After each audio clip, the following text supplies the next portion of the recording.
today. We have a very, very special program, very special halaqah tonight. The topic being unity and diversity in Islamic architecture. In addition to this, we have a wonderful exhibition that's been put forth by many individuals from this community. But before we get started, we're going to have a quick recitation from the Quran. أعوذ بالله من الشيطان الرجيم بسم الله الرحمن الرحيم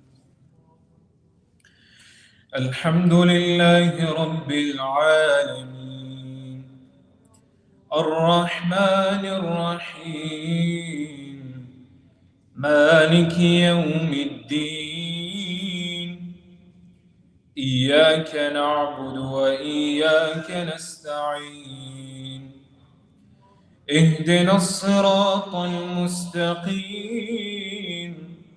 صراط الذين أنعمت عليهم غير المغضوب عليهم ولا الضالين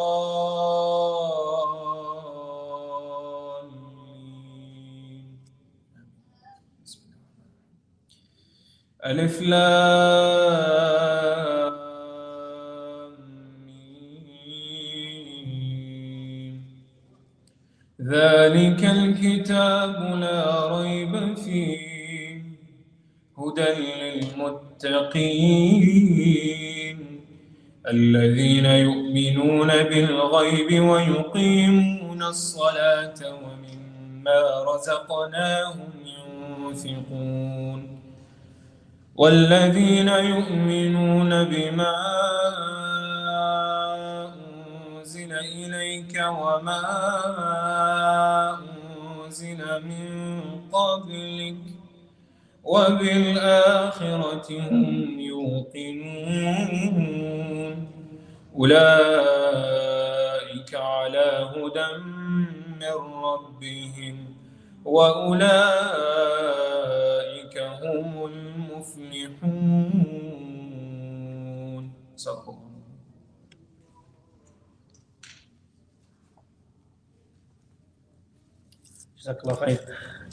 So for some time we had this idea to highlight the marvelous contributions that the Muslims have made in the various fields of science, mathematics, astronomy, arts, and technology. Every possible body of knowledge was advanced from the 7th century and is continuing to be advanced today by the Muslims. This first exhibition that we have put together is on the topic of architecture and the advancements that the Muslims have made in this particular field. The great achievements that they did in mathematics and geometry that led to these beautiful buildings is what some of the things you will be learning about today. But I just want to start by thanking a few individuals who were instrumental in putting this together.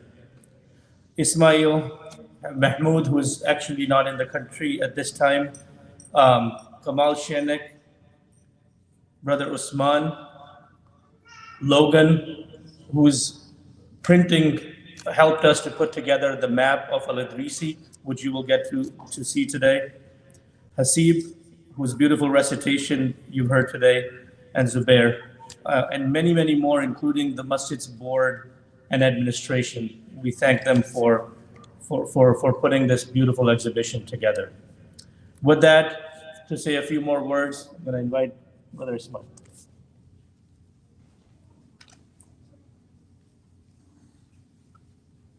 Assalamu alaikum wa rahmatullah. Jazakumullah khair. Brother Umar, Jazakumullah khair to everyone who participated in this project. This is a new initiative from WIC, and Brother Umar did a lot of research, in the history of, the Muslims and what they've achieved throughout the history. And he's written some books, him and his wife, and that's how the idea came about. How can we come together and highlight some of these achievements from the Muslims so that our children will look at it and we see that Islam also, right, promote excellence. So we're not just praying, doing ibadah, but we also contribute to society. So that's how the idea came about. Brother Hasib, thank you so much for your support throughout and for the beautiful recitation. The topic of tonight, I'll come back to the idea, but I want to go talk a little bit about the topic of tonight. The topic of tonight is about unity and diversity, right? Now, you look at some of these beautiful, right, constructions from the people from the past and more recent ones. So we don't want to just talk about the breathing, but we want to talk also about the spirit, right? What do we get out of it? Diversity, we see diversity here, people from different places, right? And we also see diversity in the breathing, we see that. But there's unity. What is the unity? The unity is all this breathing, or the massages, direction is what? The Qibla. So in our life, we should be what? Centered toward Allah subhanahu wa ta'ala. So in this breathing, or in the massages, we also recite Surah Al-Fatiha. What do we do about what we say? Right? We ask for guidance. And if you truly want guidance, right, you read Surah Baqarah, 5 verses, like the brother just read, you will see some answers. Right? What do you consider as success? Just being, having plenty of material, money, or whatever you want in this world, or success is also what Allah subhanahu wa ta'ala promotes. You having taqwa, being conscious of, the greatness of Allah and trying to fulfill your commitment toward Allah and also toward the people. So this is the idea. Now, we don't want it to be, right, going back to the idea, we don't want it to be just a group of physicians. We know we have plenty here. PhDs, we have plenty. Right? It's not about that. We want a combination of that knowledge, but also the knowledge of the Quran, the knowledge of the Deen. The people from the past, some of the people who contributed to all this artwork, they had both knowledge. But today things are so, I would say, advanced, or maybe we are less advanced ourselves, so everything is divided. But if we really want this to be a success, we have to combine both. On this note, I will just give a simple example. We want to add an Islamic perspective to things. One example, vaccines, right? We all talk about vaccine today. We've seen the success of vaccines. Now, you could say in less than 1 year, we were able to develop a COVID-19 vaccine, which is great, and we're happy about that.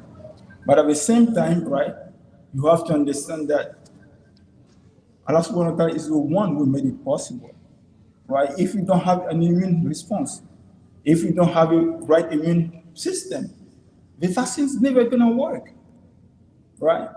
And also, the vaccine works because of the way Allah subhanahu wa ta'ala created that virus.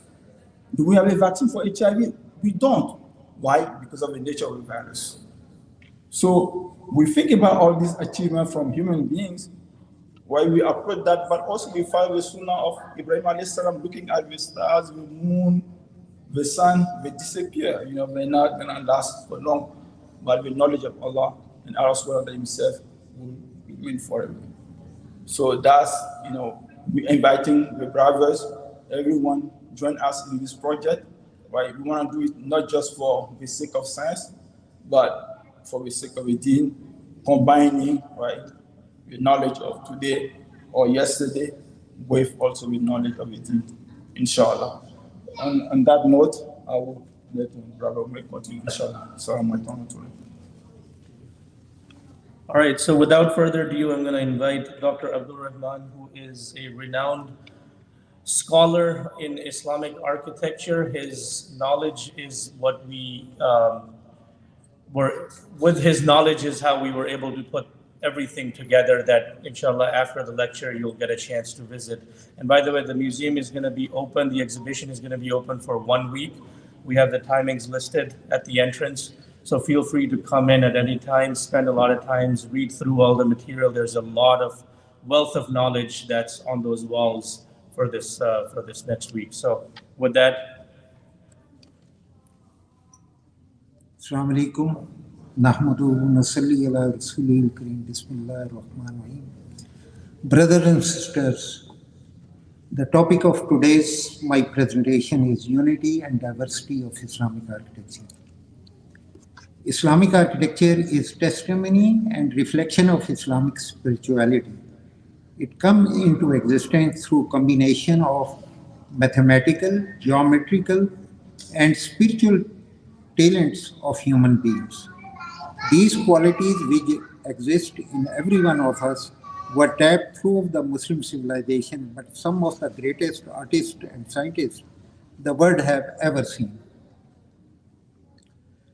These great masters, the architectural form of the building composed of two basic components, that is the body and the soul. The body comprised of mass and volume, therefore monumental scale were used to make structure grand externally and spacious aesthetically. The soul comprised of its vastness and spaciousness, the play of light, the use of color, acoustical environment, and appropriate building materials to ameliorate the extremities of the climatic condition. Architecture is made up of physical material, but it produces experiences that go beyond the tangible world. Architecture is a real experience of moving into spaces, the feel of floor underfoot, the sensory experience, and the sequence of spaces and volume, the quality of light coming into the surfaces, and the vocabulary of design to create the visual music. Whereas the modern architects and psychologists talk only about the comfort and pleasure of five senses in architecture, Al-Farabi in the 10th century drew our attention on the impact of Islamic architecture on the soul of human beings. The geometry and religious invocations in the interior and exterior remind us the wonders of creation inspired from the nature and other achievements. For these various terms such as beautiful Jamil, grand Kurshiko, or magnificent Badi has been used. The traditional master drew their ideas from works of great architect of nature. There are four principles: grace, jaleel, proportion, tanasub, and harmony, hamahangi, and hawa, structural stability, which are necessary to its perfection. The concept of beauty has been maintained in great works when the size of each and every component was proportional to location as compared to the other component as seen as compared to the whole. Basically, the visual relationship between the individual elements with respect to the larger whole is extremely crucial for graceful and heart-pleasing buildings. To make buildings beautiful, the Grand Master spent a lot of time observing every stage of the work. In all these designs, the aspect of proportionality were kept in mind in every stages of their work. According to Ibn Haytham, states in Kitabul Manazir in the 11th century, proportionality alone produced beauty, provided organs are not themselves ugly, though not in perfect beauty. Thus, when forms combine the beauty of all shapes of all parts and the beauty of their magnitude and the composition and proportionality of their parts in regard to shape, size, and all other properties required by the proportionality. Moreover, when the organs are proportionate to the size, shape of the face as a whole, that is the perfect beauty. Additionally, the principle of geometry were extensively used in the design of these magnificent buildings. Muslim scholars advanced the field of geometry, solving complex problems and taking the discipline into new heights. A few notable scholars whose contribution towards the advancement of geometry include three brothers known as Banu Musa from 9th century, Sabat ibn Qura, the grandson, Ibrahim ibn Sanan, Abu Sahal al-Kuhi, Ibn Haysam, Abul Wafa, and several other scholars who made contribution up till the 16th, 17th century and still going on. The geometry of masses was complex since it involved three-dimensional relationship from the whole to part and from part to the whole. The two-dimensional decorative detail Gira system were designed keeping in view the larger whole, may it be soffit of the arch, dome, or a wall. There are six basic grid systems that regulated geometric decoration. These are squares, squares and its derivatives, semi-squares, and derivative of double squares, equilateral triangle and its derivatives, combination of equilateral triangles, square, and radial grid.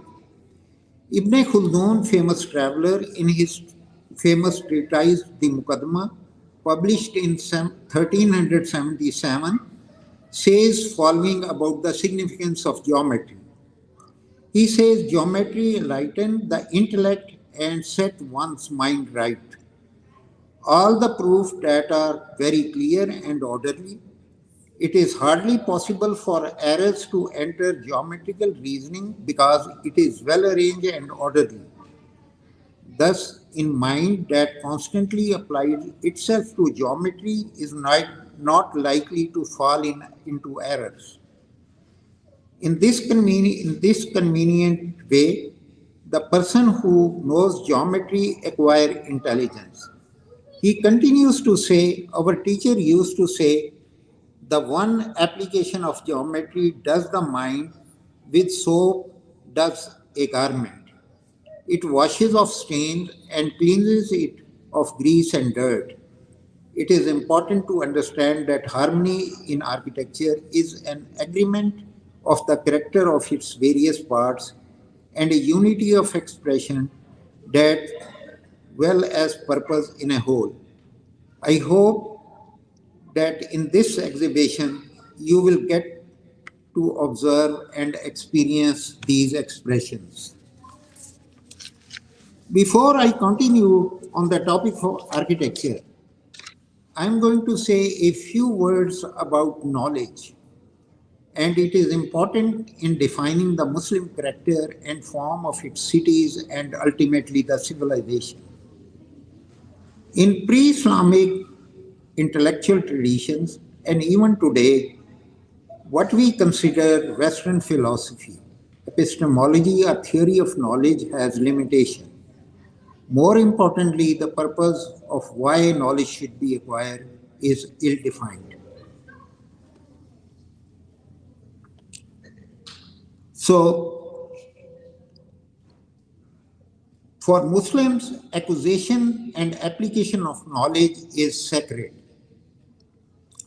Abul Hasan Ali bin Usman, Hazrat Data Ganj Bakhsh, in his Kashful Majoob, which was written in the early 11th century, writes that the objective of human knowledge is to know God. The question then becomes, how shall we know God? One way to know our Creator is to know His creation. The way to understand the creation is through pursuit of scientific inquiry. Our great ancestors understood this and in their pursuit understood the Creator through His creation. They advanced knowledge in every field. The scientific method itself was developed by the Muslims. This not only advanced our understanding of God's creation, but the application of such information also provided ways to benefit humanity at large and make the living thing conditions much better. This was seen through the advancement and development that took place in the field of architecture, building design, and city planning. As you know, as you will see in this exhibition, Muslim civilization achieved the pinnacles of design and construction, and as such built some of the most magnificent structures built by the humanity. And today, most of these monuments are considered and enlisted in the World Heritage list. Each and every aspect of design, the use of color, schemes, selection and style of calligraphy, the use of geometric patterns, and the building materials served a particular purpose. The next important question is around the means of acquire knowledge. Again, in this is where our great religion set apart from other tradition. We know that all knowledge is with Allah and we seek it from Him. As stated in the Quran, Kul Rabbi Zidni Ilma, therefore knowledge comes from first and foremost through inspiration, intuition, and intellection, achieved through the deep contemplation. Secondly, pondering on creation of various things existed around us. And when done so, with this approach, all knowledge which serve for good is considered sacred. Allama Muhammad Iqbal mentioned that Quran lists three sources to acquire knowledge: inner experience, nature, and history, and states that it is in the tapping these sources of knowledge the spirit of Islam is seen at its best.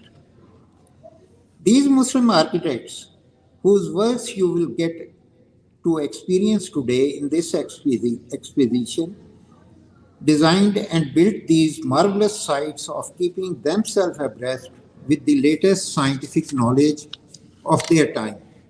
For example, we know that Ahmad Memar Lahori, the architect of Taj Mahal, got a translated book from Arabic to Persian. They also performed site visit to see the works of other great architects. In the construction of mosques and tombs, constantly kept themselves in the state of wudu. The architects were not only making perfection in their structural stability of buildings by avoiding the problem of lateral thrust, which were, you see, practiced by the Christian in the Gothic architecture at the same time. The Muslims solved this through with the help of the semi-domes and domes instead of using the buttresses. So, which you will see in the exhibition is to create a smooth decorative zone of transition in an otherwise bare structural space. The structure gives the ability to distinguish between the main part of the building and serve a transition from vault of a room into a dome ceiling. The planning of architectural project has spatial hierarchy both horizontally and vertically. In a mosque, for example, there are either a peshtak or entrance vestibule which leads to the prayer hall. The vestibule acts as a transition between material world and the house of God. The house of God prayer hall again vertically divided into three zones. The floor of the mosque is for the preparation, which is covered by the heavenly dome, which are most often inscribed with important wazaif. The zone of transition in between is embellished, most often with mukarnas, an architectural device invented by the Muslims. The religion and science were inseparable, and therefore all structural and aesthetic solutions were invented and devised for remembrance of Allah, the Almighty, and His creation. The mukarnas and ornament form conveys the vastness and complexity of Islamic ideology. It also represents the reward which Muslim takes with him from the early word to the next word, which is permanent abode of the believers. The distinct units of the dome represent the complex creation of the universe and in turns creator himself. Basically developed by the Muslims in Mesopotamia land, it quickly spread out west and east, and innovations were made in every successive project. The essential vocabulary of architectural design and grammar of ornamentation remained the same, but the basic spirit and objective behind was same as the improvement of advancement and perfection was made everywhere.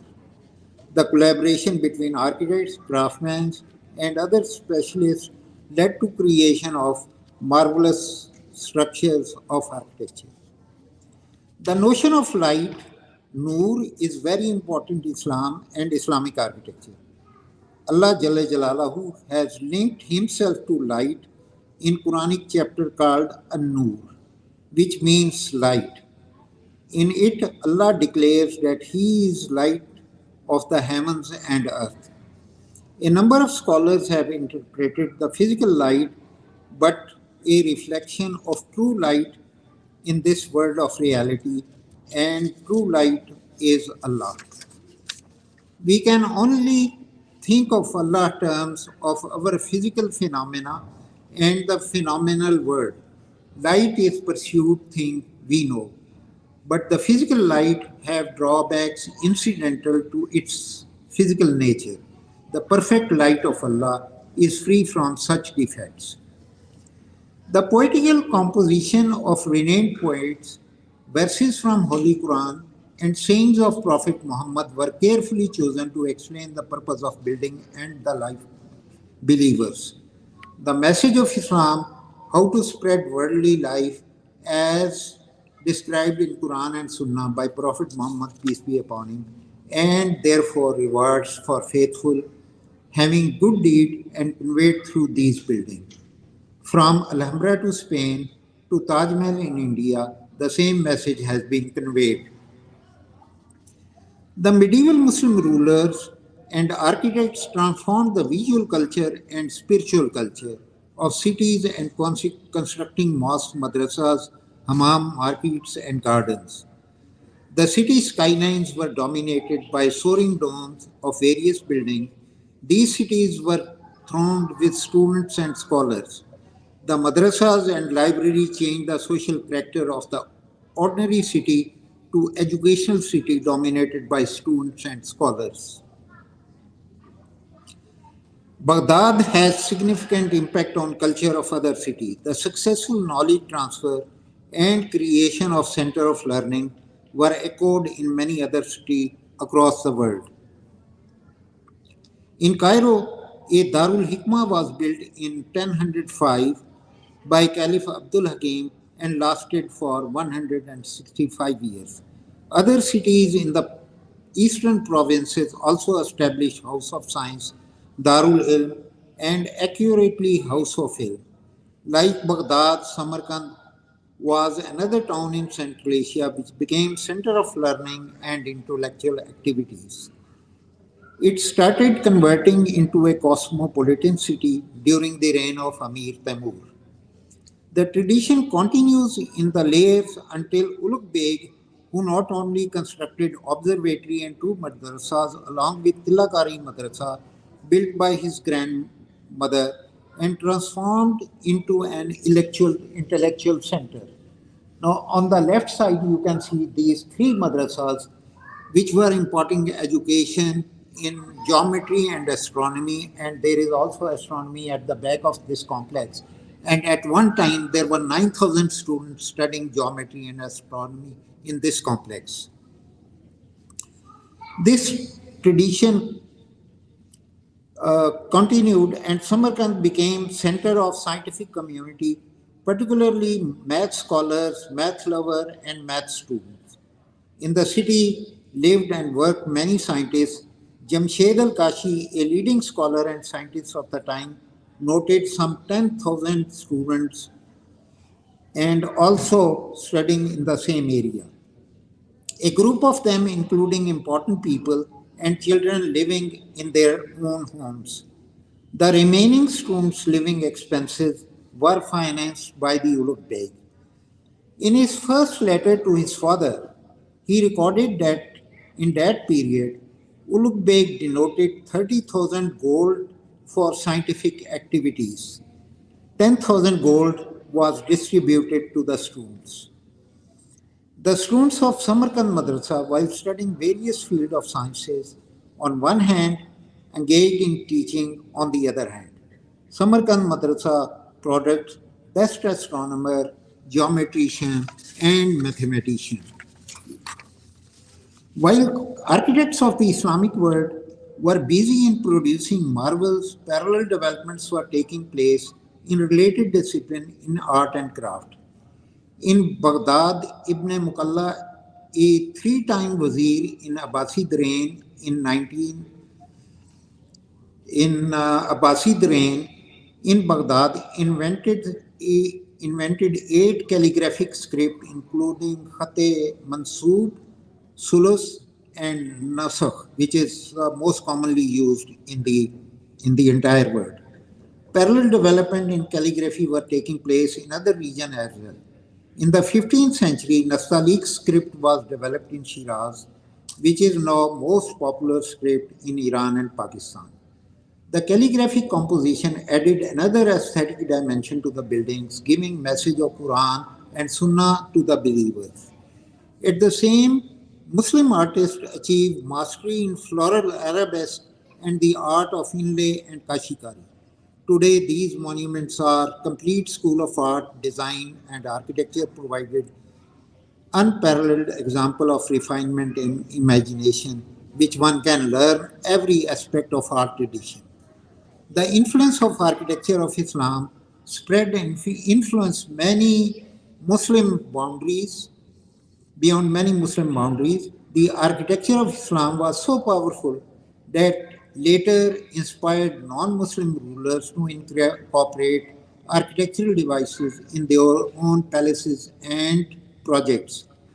For example, in Spain, Mujedar architecture was developed where Muslim architectural features were incorporated in the Christian palaces and monuments. So you can see here, this is the example of the Mujedar architecture. On top of it, you can see the Arabic calligraphy and geometrical pattern, or on the lower end, you will find some of the Christian patterns.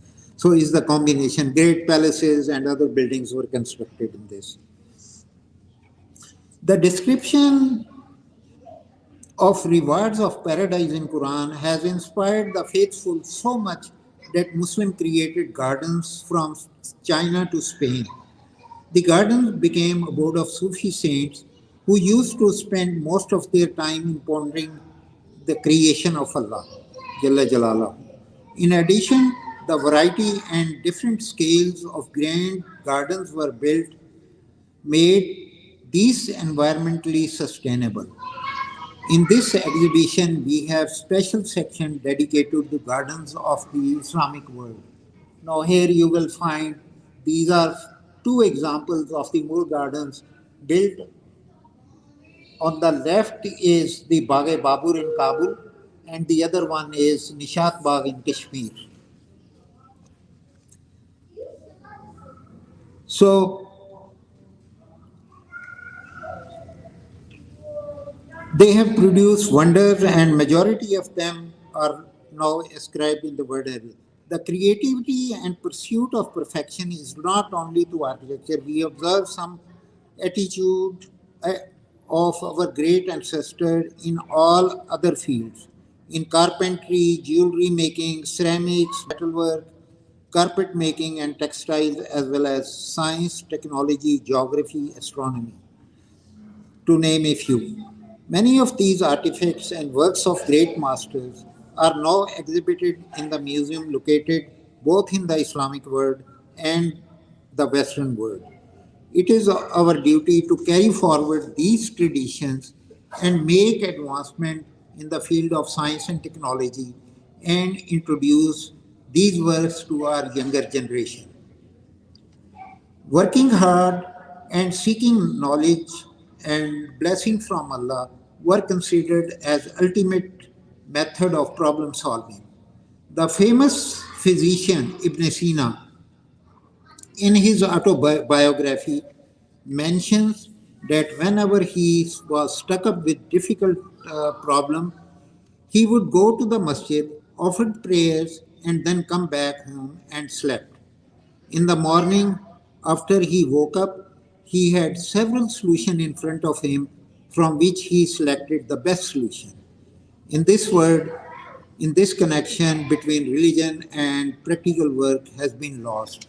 Now, this is the Kitabu Shafa, which is a part of, you see, the whole book, and these are few pages from that Kitabu Shafa. On the right, you will find the Kitabu Shafa, on the left, you will find the different studies on agriculture. So, these are some of the important works which has been, and this is not only the Ibn Sina did, but this was the tradition of Prophet Muhammad, peace be upon him, that he used to pray and seek guidance from Allah. Brothers and sisters, let's look back what our ancestor has done in different fields of human endeavor and make commitments to move forward to achieve new heights of excellence for the service of humanity. Our faith tells us that getting knowledge and taking it new heights must be part of our daily life. The practice of religion, seeking knowledge, and discharging our professional duty faithfully all comes under the umbrella of ibadah. Thank you very much.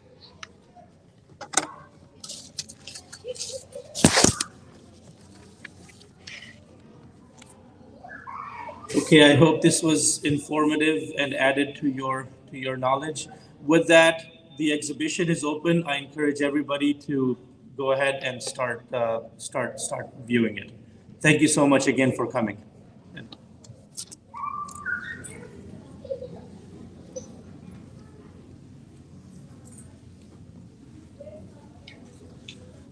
By the way, we do have a web page within WIC Masjid's web page. A lot of this information is going to get uploaded on the website as well. And then in the future, we want to obviously do a lot more exhibitions like this on other scientific topics. If anybody is interested to participate and help out, please reach out to us.